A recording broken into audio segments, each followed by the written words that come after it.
बिस्मिल्लाहिर्रहमानिर्रहीम। कैसे हैं स्टूडेंट्स? उम्मीद करता हूँ आप सब लोग ठीक होंगे, खैर ऑफियत से होंगे। एक और लेक्चर के साथ उस्मान नदी हाजिर खिदमत। आपका प्रीवियस चैप्टर स्टॉक वैल्यूएशन से रिलेट कर रहा था और उसका हमने इंट्रोडक्शन पढ़ा था प्रीवियस चैप्टर में, और प्रीवियस चैप्टर को से रिलेट करते हुए ही हम आगे फॉरवर्ड करेंगे, उसी को ही कंटिन्यू करेंगे।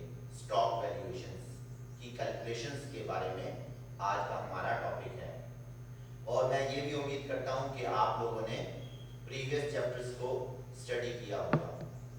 आज का हमारा चैप्टर बेसिकली कैलकुलेशंस के ऊपर बेस करेगा और कैलकुलेशंस के मेथड्स के कितने किस्म के स्टॉक की कैलकुलेशंस के मेथड्स हैं और क्या क्या तरीकेकार हैं। आई होप सो कि आप लोग इसी तरह अटेंशन देते रहेंगे।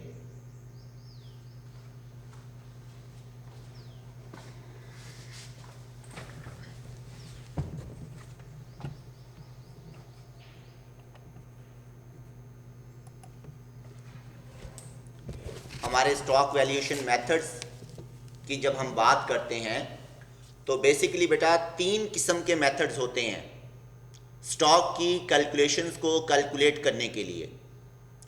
सबसे पहला मेथड है DDM, dividend discount model. Number second discounted cash flow model, इसको हम शॉर्ट टर्म पर DCF का भी नाम दिया जाता है। और नंबर 3 कंपेरेबल मेथड। तो ये वो 3 मेथड्स हैं जिनकी बेस पर आप लोग स्टॉक की प्राइस कैलकुलेट कर सकते हैं। लास्ट टाइम प्रीवियस चैप्टर में हमने आपसे डिस्कस किया था कि जब शेयर्स ओपन मार्केट में आ जाएं, सेकेंडरी मार्केट में आ जाएं आफ्टर इशूइंग प्राइमरी मार्केट, तो वहाँ पर demand and supply factor apply हो जाता है और ओपन मार्केट में शेयर की कीमत का तयन डिमांड एंड सप्लाई फोर्सेस पर हो रहा होता है। अब हम देखते हैं बारी बारी इन मेथड्स के बारे में। सबसे पहले हमारे पास आ रहा है DDM, डिविडेंड डिस्काउंट मॉडल। अब सवाल ये भी है कि why we calculate stock valuations, हम स्टॉक की वैल्यूएशन करते ही क्यों हैं? ज़रूरत की किस बात की हमें पेश नज़र आती है कि जिसकी वजह से हमें स्टॉक की कीमतें कैलकुलेट करना पड़ती हैं? तो उसकी कुछ वजूहात हैं, बहुत सी वजूहात हैं, उनमें से चंद एक हम डिस्कस कर लेते हैं। Number 1, the understand the business worth. हम कारोबार की वर्थ को जानने के लिए भी शेयर की प्राइजेस वक्तन फ़वक्तन जांचते रहते हैं।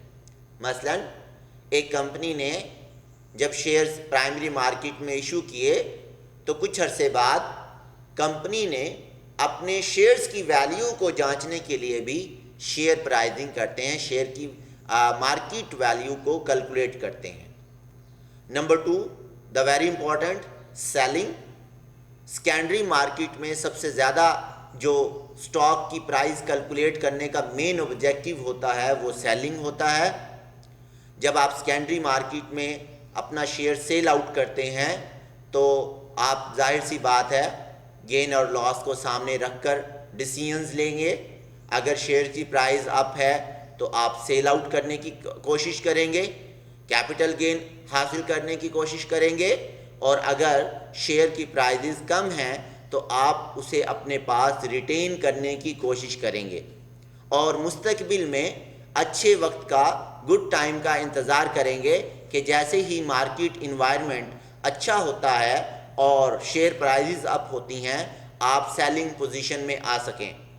तो आप शेयर को सेल करने के लिए भी आप शेयर्स की वैल्यू को फाइंड आउट करते हैं। नेक्स्ट, जस्टिफाई द पर शेयर इक्विटी वैल्यू। एक शेयर्स की वैल्यू को जस्टिफाई करने के लिए भी आप शेयर्स की वैल्यू को कैलकुलेट करते हैं। And to improve the business, हर बिजनेस की ये कोशिश होती है, every businessman try to improve the business worth कैसे कैलकुलेट बढ़ेगी? जब शेयर्स की वैल्यू को हम इंक्रीज करेंगे ओपन मार्केट में। जाहिर सी बात है, एक कंपनी जब मार्केट में इंट्रोड्यूस होती है और वो अपने शेयर लॉन्च करती है प्राइमरी मार्केट में और फिर वो सेकेंडरी मार्केट में आते हैं, अगर उस कंपनी के शेयर्स की कीमत आहिस्ता आहिस्ता इम्प्रूव हो रही है तो इसका मतलब है कि business of the company automatically improve हो रहा है। अब हम मेथड्स की तरफ आते हैं। पहला मेथड है हमारा DDM, dividend discount model. This is one of the most basic stock valuation method. आमतौर पर हमारे यहाँ फाइनेंस में सबसे ज़्यादा कोर फोकस ही इस मेथड्स के ऊपर किया जाता है।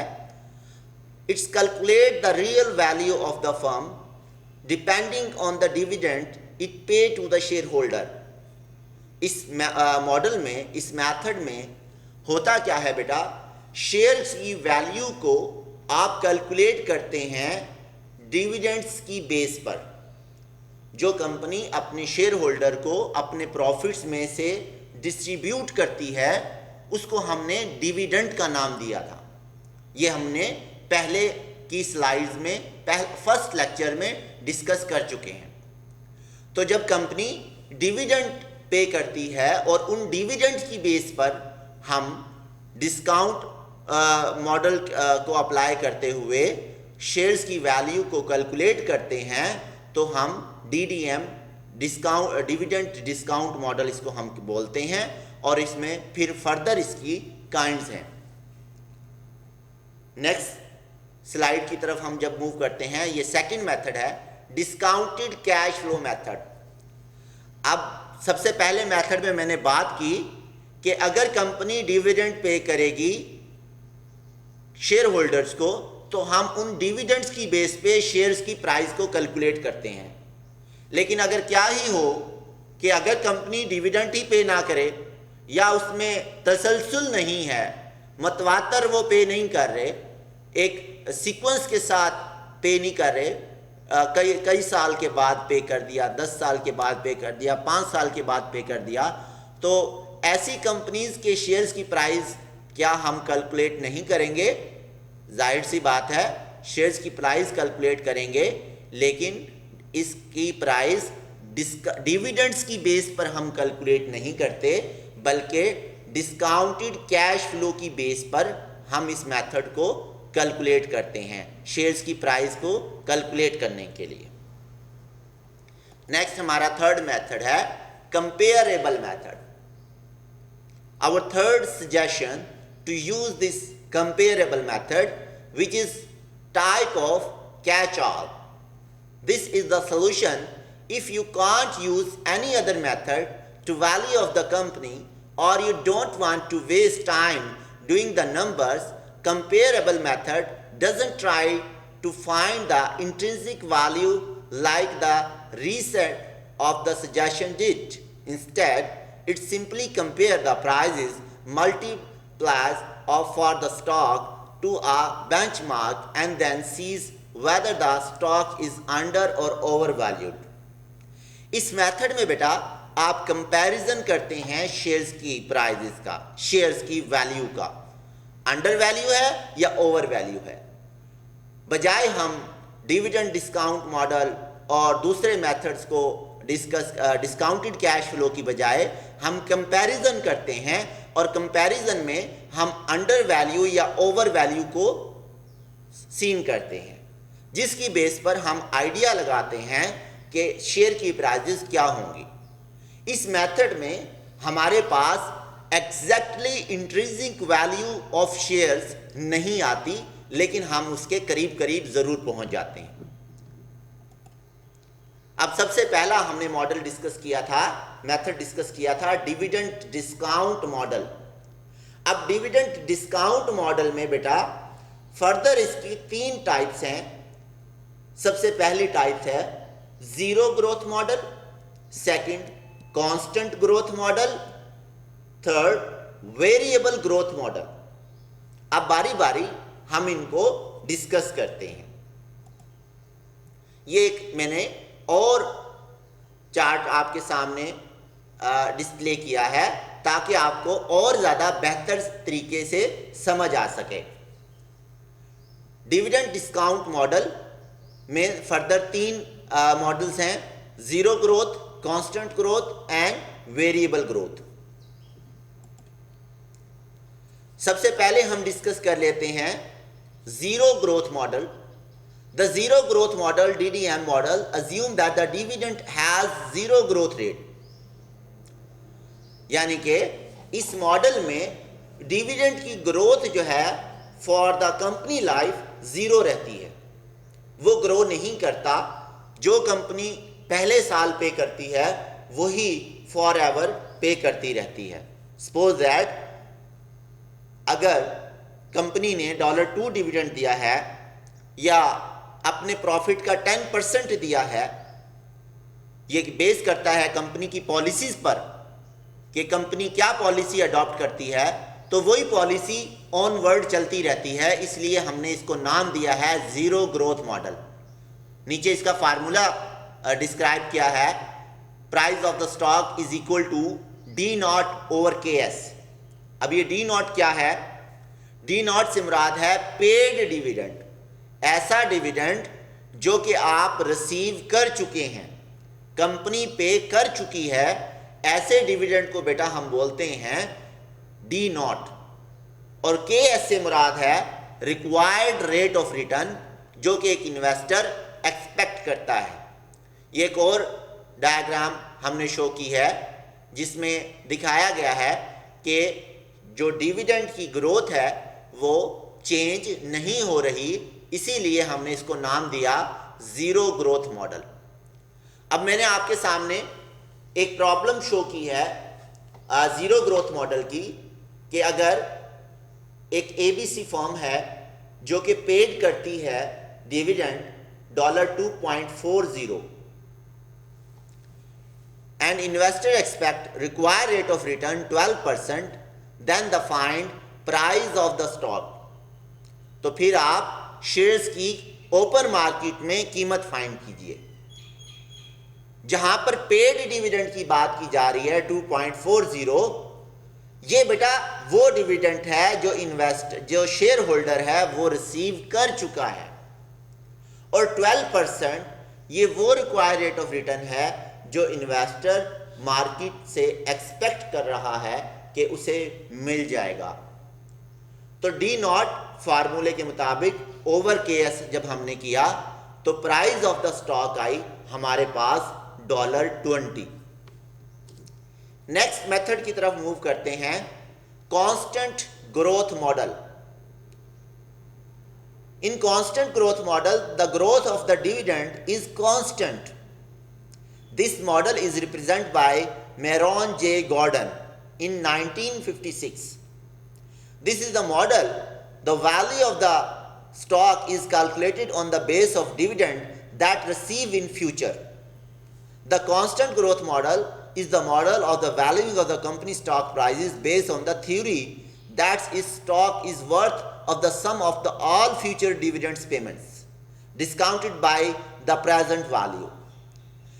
Constant growth model Myron J Gordon ने 1956 में प्रेजेंट किया था, जो कि एक अपने को ऑथर्स के साथ उन्होंने एक अमेरिकन आर्टिकल में इस मॉडल को पब्लिश किया था। ये यूनिवर्सिटी ऑफ टोरंटो में प्रोफेसर थे बिजनेस फाइनेंस के, इसीलिए ये कांस्टेंट ग्रोथ मॉडल जो है गॉर्डन के नाम से, मेरॉन जे गॉर्डन के नाम से ज़्यादा फेमस है, क्योंकि ये मॉडल इन्होंने ही पेश किया था। आप देख सकते हैं कि कॉन्स्टेंटली डिविडेंड के अंदर एक ग्रोथ हो रही है।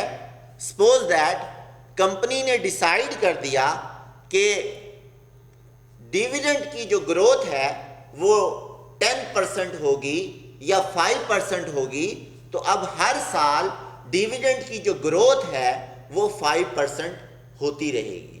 यानी कि सपोज दैट मुझे $2 डिविडेंड मिला पहले साल, तो अगले साल बेसिक का 5% इंक्रीज हो जाएगा, फिर उससे अगले साल फिर 5% इंक्रीज हो जाएगा। इसीलिए इस मेथड को हम कांस्टेंट ग्रोथ मॉडल बोलते हैं। फार्मूला आपके सामने डिस्क्राइब किया हुआ है, price of the stock is equal to D1 over KS minus G। अब ये D1 क्या है, क्योंकि पहले के जीरो ग्रोथ में D0 आया था और इसमें दो चीजें हमारे लिए नई हैं, एक D1 और एक G। KS ऑलरेडी हम डिस्क्राइब कर चुके हैं जीरो ग्रोथ मॉडल में, जिसका मतलब होता है required rate of return that investor expect. D1 का मतलब होता है बेटा dividend is expected next year receive. ये ऐसा डिविडेंड है जो अभी हमें रिसीव नहीं हुआ, लेकिन हमें तवक्को है कि ये नेक्स्ट ईयर हमें रिसीव हो जाएगा, तो इसको हम बोलते हैं बेटा D1। ऐसा डिविडेंड जो हमें रिसीव नहीं हुआ लेकिन नेक्स्ट ईयर में रिसीव होने की तवक्को है या मिलेगा, तो इसीलिए हम इसे D1 का नाम देते हैं।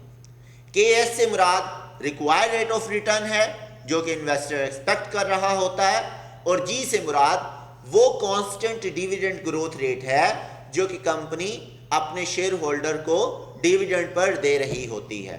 तो इसीलिए इस प्राइस की बेस पे अगर कोई company constantly growth of dividend उनकी कांस्टेंट है, तो उसकी बेस पे आप शेयर्स की प्राइस को इस फार्मूले के तहत फाइंड आउट कर सकते हैं। और P0 से मुराद प्राइस ऑफ द स्टॉक है।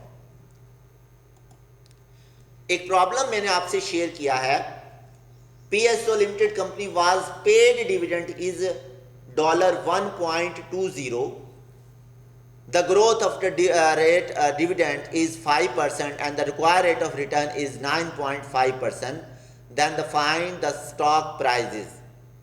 given data में मैंने D0 1.20 मेंशन किया हुआ है, क्योंकि मैंने आपको पहले भी बताया है ऐसा डिविडेंड जो कि बेटा आप रिसीव कर चुके हो उसको हम D0 का नाम देते हैं, और ऐसा डिविडेंड जो कि आपको अगले साल मिलने की तवक्को हो या अगले साल जो मिलेगा उसको हमने D1 का नाम दिया था। ग्रोथ ऑफ द स्टॉक या ग्रोथ ऑफ द डिविडेंड 5% है और रिक्वायर्ड रेट ऑफ रिटर्न 9.5% है। प्राइस ऑफ द स्टॉक हमने फाइंड करनी है। फार्मूले में है हमारे पास बेटा D1, जबकि हमें दिया हुआ है D0। यहां पर हमें D0 दिया हुआ है जबकि हमें फार्मूले में चाहिए D1। तो फिर हम D1 को कैलकुलेट करेंगे। D1 को कैलकुलेट करने का फार्मूला है D1 is equal to D0 1 plus G, यानी कि जहां पर मैंने फार्मूला लिखा है डायरेक्टली यहीं पे फाइंड आउट कर दिया है, बजाय D1 over KS minus G करने के यहीं पे ही डायरेक्टली फाइंड आउट कर लिया है। तो D0 bracket start 1 plus G हम करेंगे तो हमारे पास D1 आ जाएगा, यानी कि नेक्स्ट ईयर का डिविडेंड आ जाएगा हमारे पास। तो 1.20 ब्रैकेट 1 प्लस 0.05 ग्रोथ रेट है हमारा।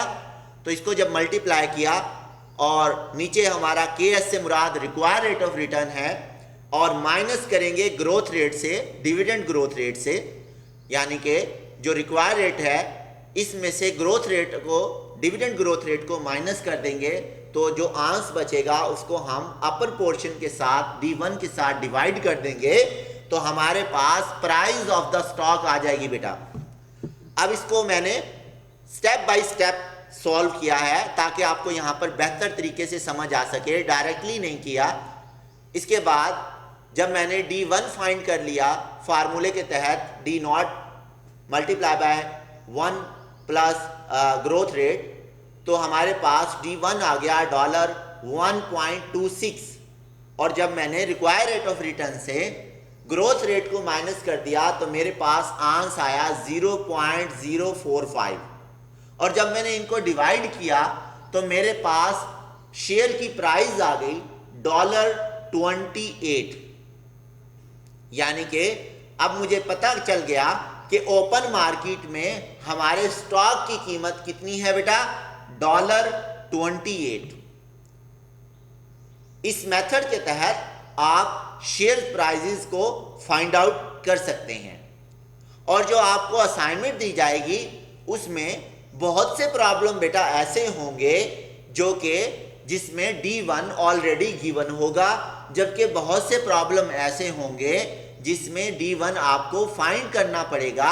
इसीलिए मैंने ऐसे प्रॉब्लम का इंतखाब किया ताकि आपको फर्दर सॉल्व करने में प्रॉब्लम ना हो, मसाइल ना आए। इसीलिए मैंने ऐसे प्रॉब्लम का इंतखाब किया जिसमें दोनों चीज़ों को फाइंड करके दिखाया गया है कि अगर किसी प्रॉब्लम में कांस्टेंट ग्रोथ के प्रॉब्लम में D0 दिया हो जबकि फार्मूले में D1 है, तो वो D1 कैसे फाइंड आउट किया जाएगा, इस प्रॉब्लम में मैंने आपको शो ऑन किया है। नेक्स्ट प्रॉब्लम की तरफ चलते हैं।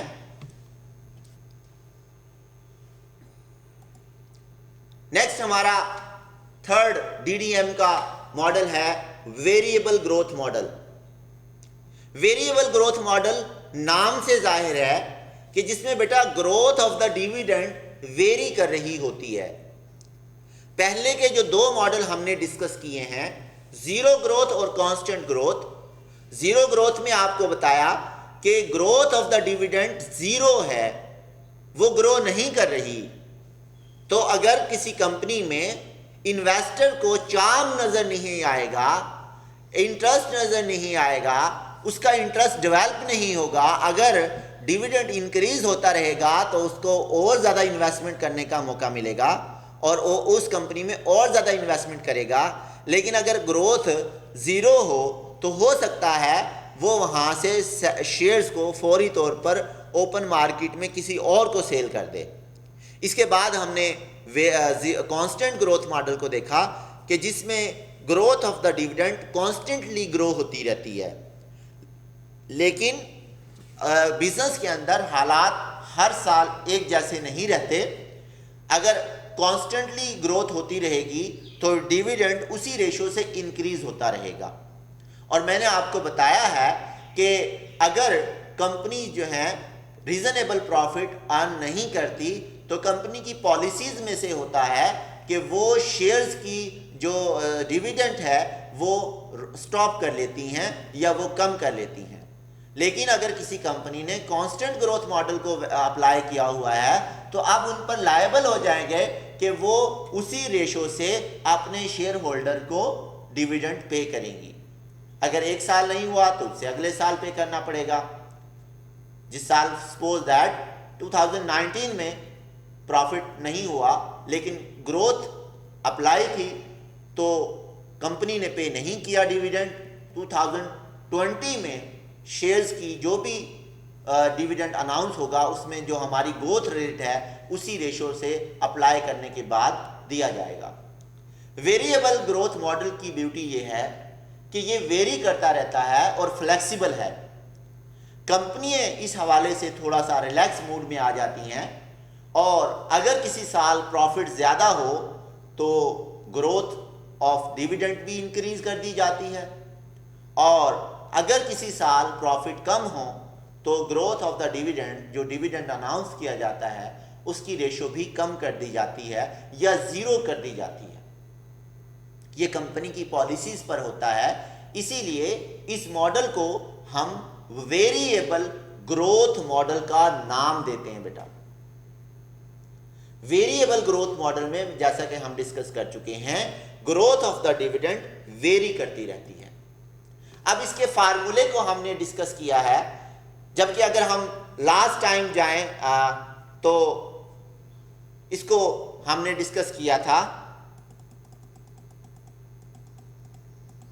यहां पर नेक्स्ट स्लाइड में कि जो variable growth model further 2 categories में डिस्ट्रीब्यूट कर रहे हैं। कुछ लोग इसे 2 स्टेजेस में हल करते हैं और कुछ लोग इसे 3 स्टेजेस में या फर्दर मोर में हल करते हैं।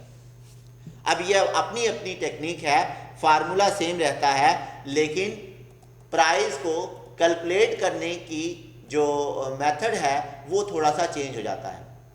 अब देखिए वेरिएबल ग्रोथ मॉडल को शेयर प्राइस को कैलकुलेट करने का यहाँ पर जो मेथड है वो नेक्स्ट मेथड से डिफरेंट है, जो कि एक प्रॉब्लम आपसे मैंने शेयर की हुई है। यहाँ पर एक फार्मूला दिया हुआ है और नेक्स्ट स्लाइड पर एक फार्मूला दिया हुआ है। नेक्स्ट स्लाइड पर एक फार्मूला दिया हुआ है जिसमें डिविडेंड का पूरा फार्मूला है d naught over multiply by 1 plus g की पावर टाइम ओवर 1 प्लस के एस की power time plus bracket start 1 over 1 plus के एस की power n multiply by D N plus 1 over के S minus g to.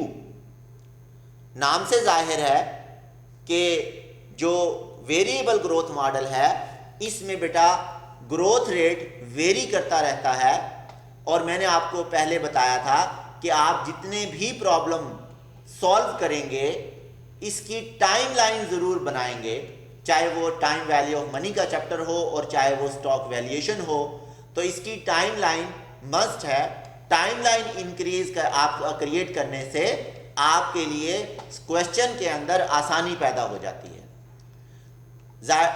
Zero पर line पर आप D not को डिस्क्राइब करेंगे और जो आखिरी ग्रोथ होगी डिविडेंड की उसको नाम देंगे G2 का। यहां पर डी एन प्लस 1 ओवर के एस माइनस G2 लिखा हुआ है बेटा, ये G2 हमारी लास्ट ग्रोथ होगी। जो भी हमारी लास्ट ग्रोथ होगी उसको हम G2 का नाम देंगे। मसलन हमारे पहले साल डिविडेंड ग्रो करता है किसी भी रेशो से 5%, 6% या 10%, तो उसके बाद जो हमारी लास्ट ग्रोथ होगी, जैसे 5 सालों का डाटा दिया हुआ है, तो आखिरी जो साल की जो ग्रोथ होगी उसको हम नाम देते हैं बेटा किस चीज़ का, G2 का। अब मैंने आपके सामने एक क्वेश्चन को प्रेजेंट किया हुआ है जो कि मुख्तलिफ स्टेप पर बेस करता है। सबसे पहले आपने टाइमलाइन ड्रॉ करनी है और जीरो टाइम पर आपने डी नॉट को प्रेजेंट कर देना है।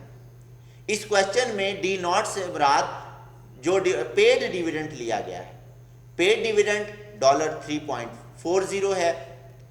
पेड डिविडेंड के बाद आप ग्रोथ रेट को मेंशन करेंगे। सपोज दैट कि पहले साल इतने % ग्रोथ, दूसरे साल 5% ग्रोथ, तीसरे साल भी 5% ग्रोथ, और चौथे साल में 15% ग्रोथ और पांचवें साल में 10% ग्रोथ। तो हमने कैलकुलेट कर लिया कि जो हमारी लास्ट ग्रोथ होगी, जैसे यहाँ पर क्वेश्चन में दिखाया गया है, इसको मैंने स्टेप बाय स्टेप हल किया है। फर्स्ट 2 स्टेप में मैंने ग्रोथ को और प्रेजेंट वैल्यू फैक्टर को कैलकुलेट किया है। सबसे पहले मैंने ग्रोथ को फाइंड किया। वो कैसे? ये पहला जो स्टेप है, d naught multiply by 1 plus g की पावर टाइम ओवर 1 प्लस के एस की पावर टाइम। पहले मैंने कंप्लीटली इसको हल कर लिया है, और इसको हल करने से पहले मैंने D1, D2, D3, D4 and D5 को कैलकुलेट किया है। ये जो D5 लिखा हुआ है बेटा, इसको आप डायरेक्टली नाम भी दे सकते हैं ताकि आप गलती ना करें। Dn+1 जो हमारे फार्मूले का लास्ट पार्ट है, इसको आप डायरेक्टली ये नाम भी दे सकते हैं। कुछ बुक में D5 लिख दिया जाता है, जबकि मैं अपने स्टूडेंट्स को सजेस्ट करता हूं कि जो हमारी लास्ट ग्रोथ हो उसको आप डायरेक्टली नाम दें Dn+1। अब डी नॉट को हमने मल्टीप्लाई किया ग्रोथ रेट से, हमारे पास आंसर आया 3.40।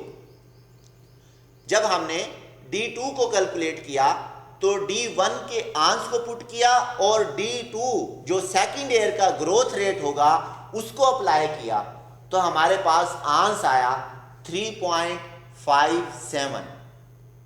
अब हमने D3 कैलकुलेट करना है, तो D3 कैलकुलेट करने के लिए D2 के आंसर को पुट करेंगे और थर्ड ईयर का जो भी ग्रोथ रेट होगा उसके साथ मल्टीप्लाई कर देंगे। आप देख सकते हैं सेकंड ईयर में और थर्ड ईयर में ग्रोथ रेट 5% आ रहा है, तो सेकंड ईयर में भी ग्रोथ रेट 5% के साथ अप्लाई कर देंगे, यानी कि जो D2 का आंसर है उसको पुट करेंगे और थर्ड ईयर के ग्रोथ रेट 1.5 के साथ मल्टीप्लाई कर देंगे, तो हमारे पास D3 का आंसर आ गया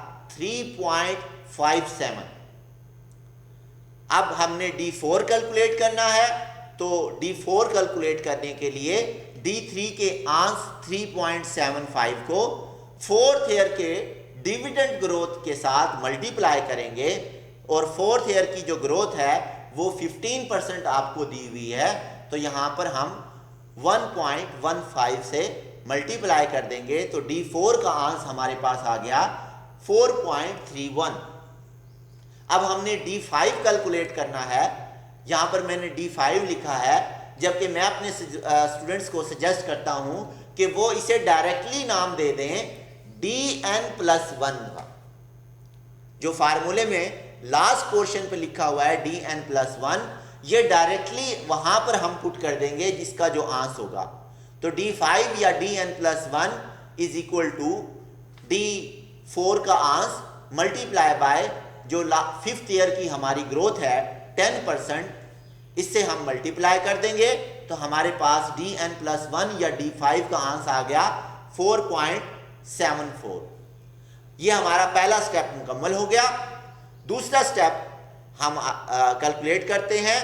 ये हमारे पास जितने भी आंस आ चुके हैं 3.40 D1, D2 3.57, D3 3.75, D4 4.31 and जो लास्ट हमारा D5 या dn+1 होगा, इसको हमने टेबल में शामिल प्रेजेंट वैल्यू के लिए नहीं करना।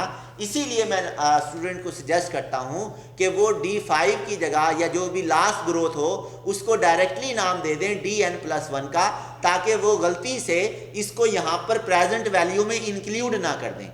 यानी कि जितने भी आपको ग्रोथ रेट दिए होंगे वहाँ पर एक ग्रोथ रेट को लास्ट ईयर की जो ग्रोथ रेट है उसकी वैल्यू को हम यहाँ पर प्रेजेंट वैल्यू ऑफ डिस्काउंट के लिए कैलकुलेट नहीं करते।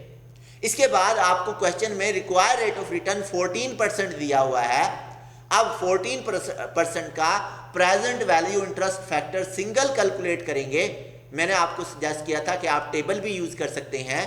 टेबल में 14% पर present value interest factor first year का आंस 0.877 है, सेकंड में 0.769 है, थर्ड में 0.675 है, फोर्थ में 0.592 है।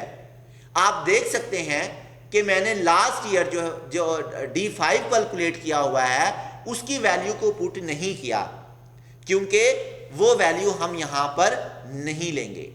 इसके बाद हम क्या करेंगे, जितने भी हमारे डीट आए हैं D1, D2, D3, इनकी वैल्यू को प्रेजेंट वैल्यू इंटरेस्ट फैक्टर के साथ मल्टीप्लाई कर देंगे। और जब हमने मल्टीप्लाई किया बेटा तो 3.40 जो D1 का आंसर था उसको present value interest factor single 14% interest first year के साथ जब मल्टीप्लाई किया तो ये प्रेजेंट वैल्यू ऑफ डिविडेंड हमारे पास आ गई $2.98। इसी तरह हमने D2 की वैल्यू को जब present value interest factor second year 14% के साथ मल्टीप्लाई किया तो ये हमारे पास आ गई $2.75। इसी तरह हमने D3 की वैल्यू को प्रेजेंट वैल्यू इंटरेस्ट फैक्टर 14% पर अप्लाई किया तो हमारे पास प्रेजेंट वैल्यू ऑफ डिविडेंड आ गई 2.53। और इसी तरह D4 की वैल्यू को प्रेजेंट वैल्यू इंटरेस्ट फैक्टर के साथ मल्टीप्लाई किया तो हमारे पास वैल्यू आ गई बेटा 2.55। इसके बाद इन सब का हमने सम कर लिया जो कि हमारे पास आया $10.81। ये था step 1 and step 2। Next step की तरफ मूव ऑन करते हैं।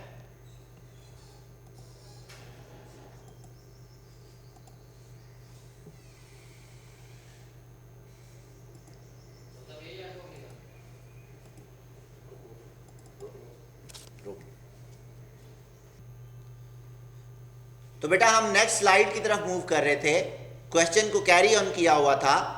फर्स्ट 2 स्टेप में हमने देखा पहले पोर्शन को D0 multiply by 1 plus G की पावर टाइम और ओवर 1 प्लस KS की पावर टाइम को हमने कैलकुलेट कर लिया और इस कंप्लीट का आंसर आ गया $10.81। अब हम नेक्स्ट पोर्शन 1/1 प्लस के एस की power n multiply by D N plus 1 over के एस माइनस जी की पावर के एस माइनस G2 की बात करते हैं। तो ये नेक्स्ट स्टेप में दिखाया गया है। स्टेप 3 में आपको D5 डिवाइडेड बाय के एस माइनस जी का हमने सॉल्व किया हुआ है। D5 को मैंने एक और नाम आपको सजेस्ट किया था DN प्लस 1। जो हमारी लास्ट D5 या DN प्लस 1 का आंसर आया था $4.74, उसको पुट करेंगे और डिवाइड कर देंगे के एस माइनस G2। के एस से मुराद बेटा रिक्वायर्ड रेट ऑफ रिटर्न है और G से मुराद G2 से मुराद ये हमारी लास्ट ग्रोथ है। तो लास्ट ग्रोथ हमारी क्वेश्चन की थी 10%।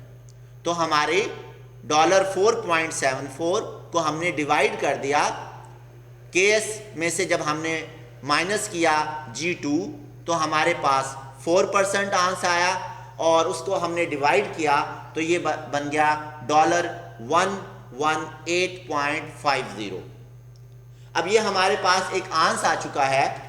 अब इस आंसर को हम फर्दर कैलकुलेट करते हैं और मल्टीप्लाई करते हैं फैक्टर के साथ। प्रेजेंट वैल्यू इंटरेस्ट फैक्टर, यहाँ पर मैं आपको प्रीवियस स्लाइड शो करूंगा तो यहाँ पर फार्मूले में लिखा हुआ है 1/ks की पावर n और ये n आपने कैपिटल लिखना है, स्मॉल n नहीं लिखना। यहाँ पर आप 118.5 को अप्लाई करेंगे। टोटल नंबर ऑफ ईयर जो थे हमारे ग्रोथ के, जो ग्रोथ थी 5 सालों में इंक्रीज डिक्रीज हो रही थी और जो लास्ट ग्रोथ थी वो 5वें साल 10% थी। लेकिन आपने एक साल को कम करके यहाँ पर फैक्टर अप्लाई करना है। यानी कि अगर आपको 5 साल का डाटा दिया हुआ है तो आप फैक्टर अप्लाई करेंगे यहाँ पर 4 का। और अगर आपको सपोज दैट 7 ईयर्स दिए हुए हैं तो आप फैक्टर अप्लाई करेंगे प्रेजेंट वैल्यू का 6 ईयर्स। अगर 6 ईयर दिए हुए हैं तो आप 5 ईयर का फैक्टर अप्लाई करेंगे और फैक्टर अप्लाई करने के बाद हमारे पास आंसर आता है $70.15। अब हमारे 2 पोर्शन हल हो चुके हैं।